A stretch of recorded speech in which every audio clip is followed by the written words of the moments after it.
पूरी श्रद्धा और सच्चे दिल से की गई मनोकामना का पूरा होना उतना ही निश्चित है जितना कि हर रात के बाद सूर्य का उदय होना। महत्व यह नहीं है कि आपकी मनोकामना क्या है, महत्व इस बात का है कि आपने जो मनोकामना की है उसके लिए आपका भगवान पर कितना विश्वास है और आपके अंदर कितना सब्र है। जैसे परिवार को पालने के लिए प्रतिदिन काम करना पड़ता है, इस तरह भक्ति में भी इंसान को काम करना पड़ता है।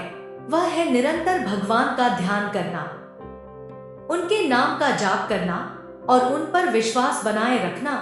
ऐसे इंसान की भगवान हर एक मनोकामना पूरी करते हैं। जब आपकी मनोकामना पूरी होने वाली होती है तो उस समय इंसान के अंदर का विश्वास भगवान पर बहुत ज्यादा हो जाता है, मन उसका बहुत ज्यादा सकारात्मक हो जाता है। उसको अपने आप में यह महसूस होने लगता है कि उसके साथ कुछ अच्छा होने वाला है।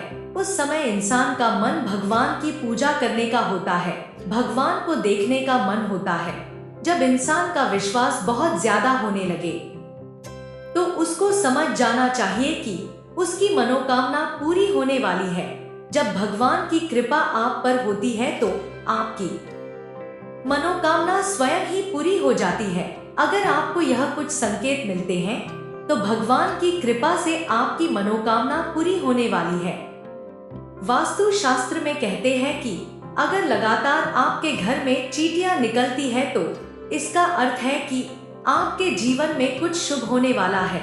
इसे सामान्य घटना समझकर दुर्लक्ष्य नहीं करना चाहिए। ज्योतिष शास्त्र के अनुसार यदि चींटियों से जुड़े कुछ उपाय किए जाएं, तो मां लक्ष्मी और भगवान विष्णु प्रसन्न होते हैं और उस व्यक्ति को सुख समृद्धि तथा ऐश्वर्य की प्राप्ति होती है। सबसे महत्वपूर्ण बात कि हमें चींटियों को कभी नुकसान नहीं पहुंचाना चाहिए। अगर चावल के बर्तन से काली चींटियां निकलती हुई दिखाई दे तो यह शुभ संकेत है, आपके घर में भगवान विष्णु निवास कर रहे हैं। अगर काली चींटियां आपके घर में एक गोल घेरा बनाकर घूम रही है तो समझ लेना चाहिए कि आपके घर में मां लक्ष्मी का आगमन हो चुका है। आपके घर की आर्थिक स्थिति में काफी सुधार होगा। आपको कहीं से बहुत अधिक धन की प्राप्ति हो सकती है। मंदिर से आते या मंदिर जाते वक्त आपको लाल वस्त्र में कोई स्त्री, कोई कार अथवा लाल रंग पहने हुए कोई दिखे तो समझ जाइए कि प्रकृति आपके मनोकामना के पूरे होने के संकेत दे रही है। अगर इस तरह का संकेत देखते हैं तो केवल इसे देखकर अपने मन में रखिए। कई बार आपने देखा होगा कि अगर आप किसी जागरण में जाते हैं, पूजा में जाते हैं, किसी मंदिर में जाते हैं या फिर कभी आप भगवान की बात करते हैं, उनकी चालीसा या उनका कोई पाठ सुनते हैं तो आपके रोंगटे खड़े हो जाते हैं। ऐसा इसलिए होता है क्योंकि जब आप मंत्र या भगवान का नाम लेते हैं तो उस मंत्र की जो ऊर्जा है वो कनेक्ट होती है आपके अंदर की ऊर्जा से, इसलिए आपके साथ ऐसा होता है। कई बार साधक की पूजा करते समय हमारी आंखों से आंसू आते हैं। उस समय उस इंसान के मन के भाव इतना ज्यादा हो जाता है कि आप अपना आप खो बैठते हैं। तो ये सब पॉजिटिव का ही साइन है।